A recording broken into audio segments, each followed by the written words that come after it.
trees. You just have to pick trees that work well and do well in this area. And you know, that's really the point, is that it's about ground fault.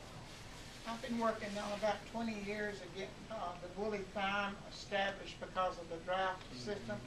And in the winter, it's not dead looking. It's kind of turns like a reddish color. Yes. But then it greens right up, and it has to be a pretty strong weed to come through it. It saves hours of weeding. Yeah, that's I mean, I love the ground covers like that. When I design, that's the last thing I do is go through, and you have areas that are open and more vulnerable to weeds and things like that, or just need something. And if it grows up, you know, say like I've got something that you just take and trim it off. Except my husband keeps trimming it where I don't want it trimmed. Yeah. You can take a plug and put it somewhere else, and it'll expand there too. But those kind of plants are good designs. I tend to, you know, when I do my designs, I have focal areas, and you can do. A lot of times you see around the area, the landscapes, some that I'm not here for as much, are just solid plants, and you can design with a focal plant and then play off that, but have areas that are more open, and using those ground covers to separate those focal areas, and you spend a lot less on plants, you know, and your landscape will stand out better. I've never fertilized it. Does it require fertilizing? I've never needed to fertilize it. You can. You could probably liquid fertilize it if anything. People come to the garage down and said, "What's that?" I said, "Woolly thyme. You don't weed it." I've seen it burn with dry fertilizers, you know, so you have to be careful because it fans on the foliage. Allan brings up an interesting point. Landscapes that are crowded. This is another aspect of right plant, right place. Plants competing against each other for light and nutrients. Another thing to consider. And this is another thing to consider. 5 or 10 years down the road in your landscape, this is when you start editing, what Neil was talking about. Is this working now? Is this plant too big? Can I prune it back hard? Is that... or should I go to the nursery and buy a new one?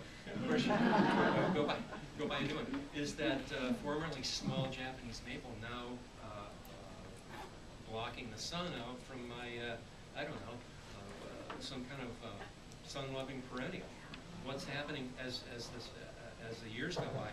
What do you need to do to edit to keep the right plant in the right place, or to make it work so you have a situation? That's Gordon's job.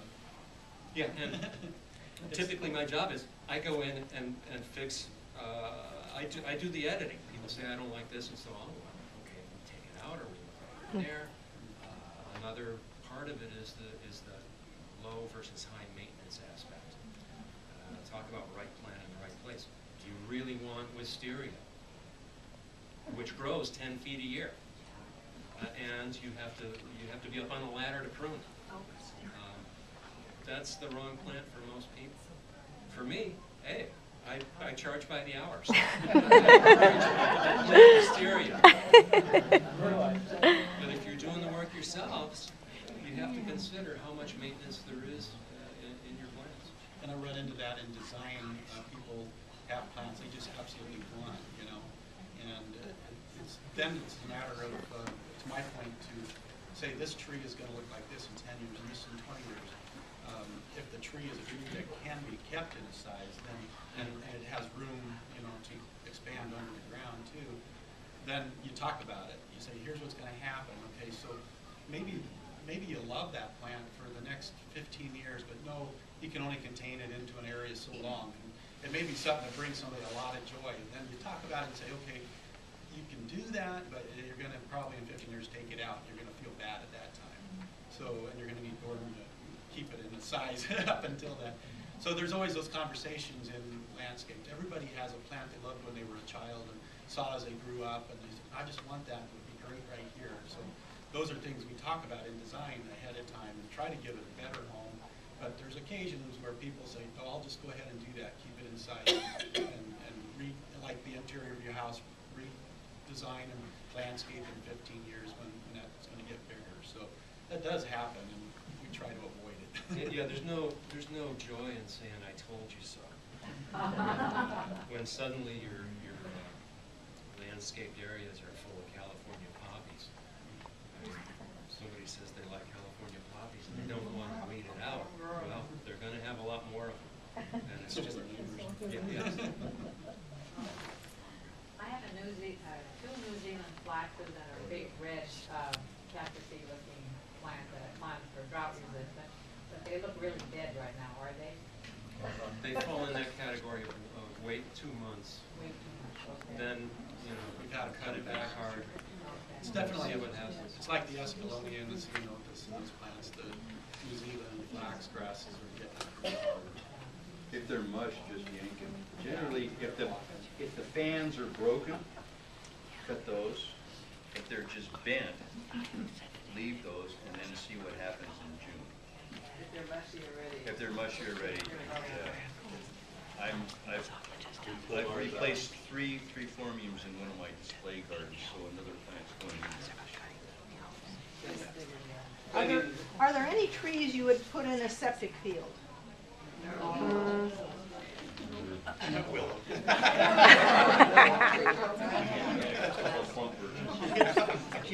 can't say that would be a good idea. They don't recommend anything, you know, if you talk to a designer, grass is really all they want to see on there. So, you know, I always try to, if you get into one of the ugly mound systems, I usually go outside of that, and you can mound and do, you try to take your eye away. There's always a spot in design that is just such an eyesore. Sometimes it's a design of a home, sometimes it's a septic field. But when it's a septic field, and it's got to be cared for somehow, and some of these new mounds, you have to meat eat them, you know, they're not even mowable. So it makes it pretty difficult, and some people have tried wildflower seeds, so shallow rooting plants like that, or grass and weed eat it. Or Strawberry works. yeah, creeping strawberries, that's a good one. Little shallow rooting plants like that. So you're trying to keep weeds off it. So you've got to put something on there that'll crawl, like the woolly thyme idea there. You want something that'll sprawl and cover and take it over. A lot of those run on evaporation, so there's even plants that they don't recommend. You get too much foliage over it. There are some varieties of that will have little blooms on it, the others that don't. There's different varieties. Yeah. But I have the kind that doesn't bloom, but it's fine because it's always green or kind of a nice crimson looking color in the fall, in the spring and the winter. Yeah. And it didn't seem the the weather this year hurt it.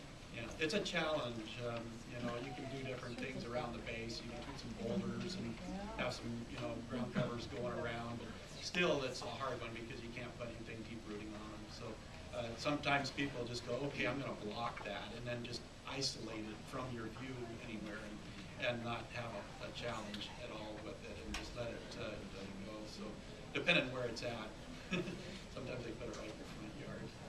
I just wanted to put rock out there where our septic system was, but the people that pump the septic system says you don't want rock over your drain field because that doesn't allow it to breathe. So Yeah. that shot that idea down. Yeah, I would put it off to the side is what I would refer to, and then you can put composted soil to the rock, and you try to take the rectangle shape out of it, you know, and if that's when they put it in a spot you can't hide it and get isolated, you try to make it look different and plant out around it. Yes, sir. How often should we take a geranium out of a big container and put in another one? Right now. What is that? How often should we take a geranium out of one container and put it in a larger container? Oh, okay, yeah, that's a good one. You mean how root bound it would be? It's, During one season? we changed it about 2 years ago, and I'm just wondering now if we should change it again. 2 years usually root bounds the plant pretty good, so you can probably upsize it if you can do that. Use new soil. Yeah, exactly. All the nutrients have been washed out, geranium? used up. Yeah, use new soil. Pot it up.